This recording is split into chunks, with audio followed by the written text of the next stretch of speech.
Welcome to Quiz with Jenny. Today, we are diving into the fascinating world of science with a quiz that's not for the faint of heart. We are exploring the stories of 10 daring scientists who took self-experimentation to the extreme. These pioneers tested their own bodies and minds to make groundbreaking discoveries, from enduring rocket sleds to ingesting dangerous bacteria. Think you know who was brave or crazy enough to experiment on themselves? Get ready to guess the scientist behind each incredible story. Let's see how much you know about these daring innovators. Keep track of your answers, and let's get started. Who performed the first human cardiac catheterization on himself? Louis Pasteur, Werner Fossmann, Alexander Fleming.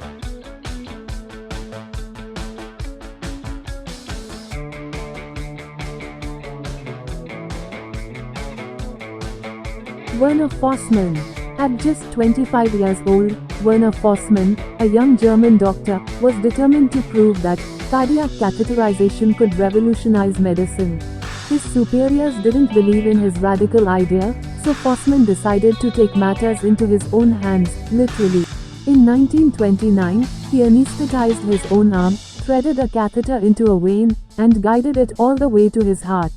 Then, to document his success, he calmly walked himself to the X-ray room. Fossmann's daring self-experiment not only proved his theory, but also laid the foundation for the life-saving heart procedures we use today. This 25-year-old's fearless approach changed the course of medical history. Fossmann's work eventually earned him a Nobel Prize in Medicine. Which scientist drank a bacteria culture to prove it caused stomach ulcers? Barry Marshall, Edward Jenner, Robert Koch.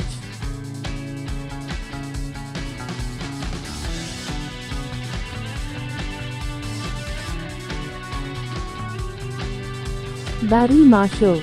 At the age of 32, Barry Marshall was ready to challenge the medical establishment. It was the early 1980s, and the prevailing belief was that stress and spicy food caused stomach ulcers. But Marshall, an Australian doctor, had a different theory, that a bacterium called Helicobacter pylori was the real cause.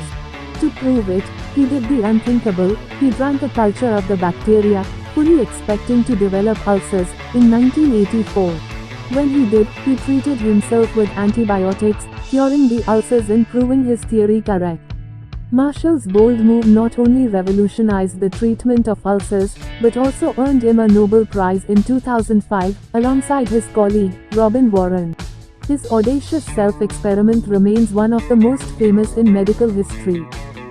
Who locked himself in a sealed chamber to study the effects of oxygen deprivation? Joseph Barcroft, Michael Faraday, Nikola Tesla.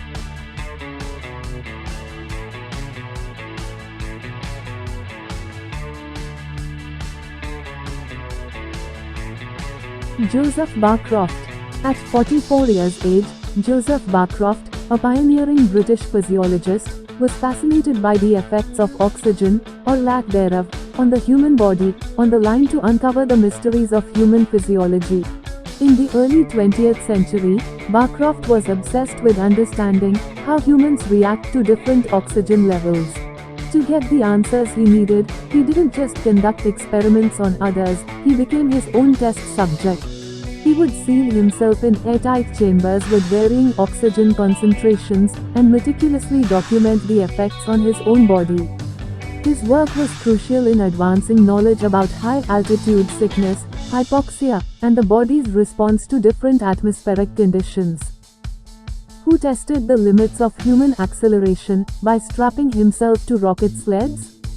Robert Goddard, John Stapp, Yuri Gagarin.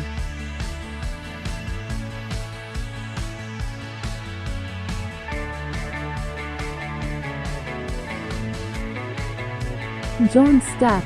At the age of 43, John Stapp, a U.S. Air Force officer and physician, was driven by a mission to improve pilot safety in the 1940 and 1950. To understand the effects of extreme acceleration and deceleration on the human body, Stapp subjected himself to a series of harrowing experiments. He strapped himself to rocket sleds, which would accelerate to over 600 miles per hour in seconds. The sleds then came to a bone-jarring stop, subjecting Stapp to extreme G-forces. Stapp endured G-forces that would have killed most people, suffering broken bones and other injuries. His research led to the development of better safety harnesses, ejection seats, and crash survivability technologies, earning him the nickname, the fastest man on Earth. Which scientist experimented on himself to explore the effects of air pressure on respiration? Robert Hooke, Galileo Galilei, Isaac Newton.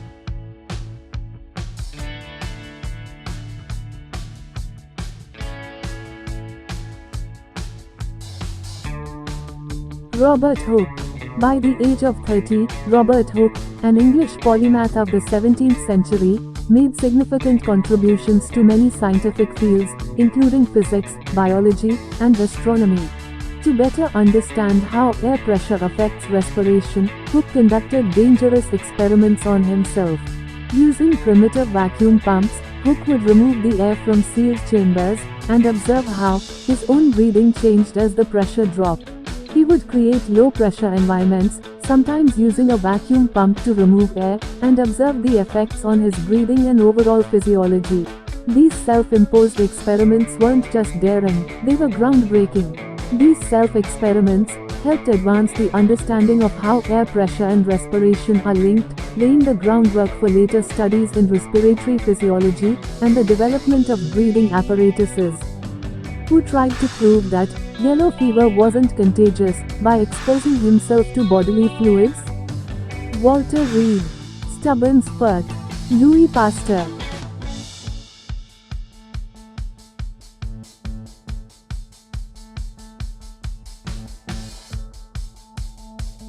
Stubborn Spurt. In the early 19th century, Stubborn Spurt, a Philadelphia physician, believed that yellow fever was not a contagious disease, but rather the result of heat and poor sanitation. To prove his theory, Spurt, at 25 years age, conducted a series of extreme self-experiments. He exposed himself to vomit, blood, saliva, and other bodily fluids from yellow fever patients, even going so far as to pour the vomit into his eyes and smear it on cuts in his skin. Remarkably, Spurt never contracted the disease, which led him to incorrectly conclude that yellow fever was not contagious. It was later discovered that yellow fever is transmitted by mosquitoes, not through direct contact with bodily fluids. Which scientist exposed himself to radium to study its effects? Albert Einstein, Pierre Curie, Thomas Edison.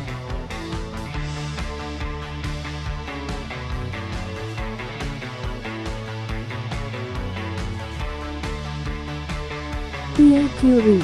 At 42 years age, Pierre Curie, along with his wife Marie Curie, discovered radium in 1898 and became pioneers in the study of radioactivity.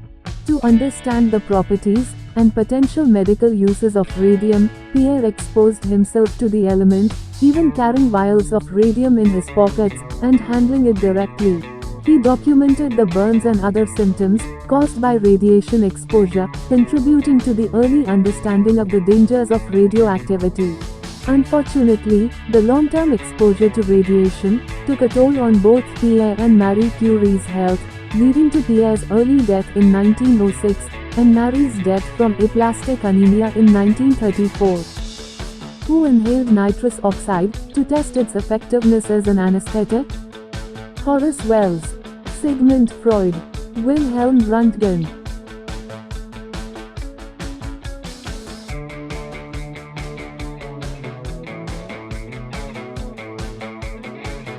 Horace Wells.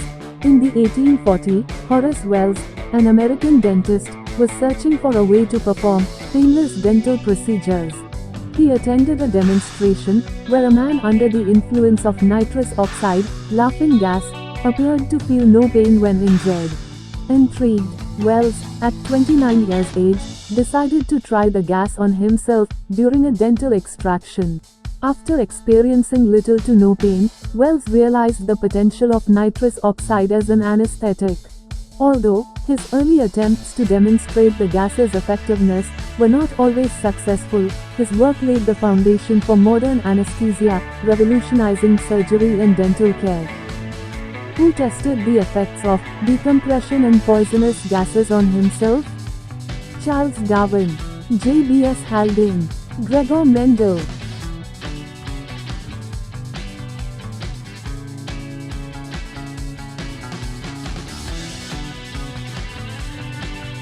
J.B.S. Haldane. J.B.S. Haldane, a British geneticist and physiologist, was known for his fearless approach to scientific research. At 37 years age, he conducted numerous self-experiments to understand the effects of extreme conditions on the human body. Haldane subjected himself to high-pressure environments and inhaled various poisonous gases, including carbon monoxide and hydrogen cyanide, to study their effects.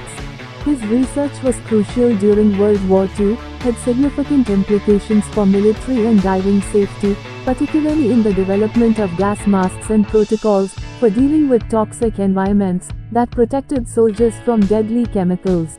Haldane's work was instrumental in improving the safety of soldiers and divers, though it left him with lasting health issues. Which Russian scientist conducted blood transfusions on himself to study their effects? Ivan Pavlov, Alexander Bogdanov, Dmitry Mendeleev.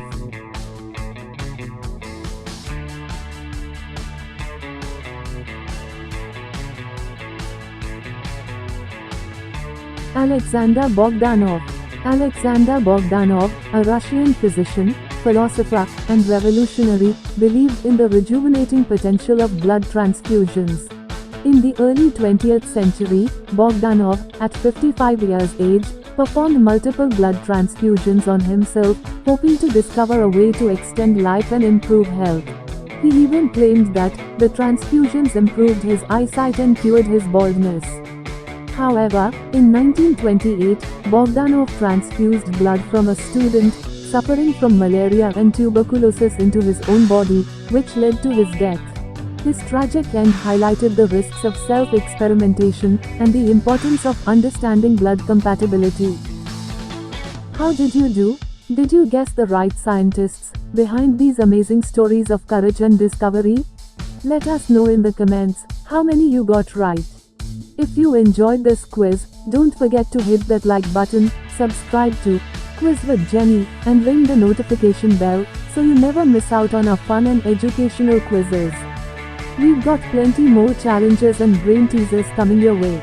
Thanks for playing along, and remember, the world of science is full of wonders and risks, but these scientists were brave enough to push the limits. See you in the next quiz.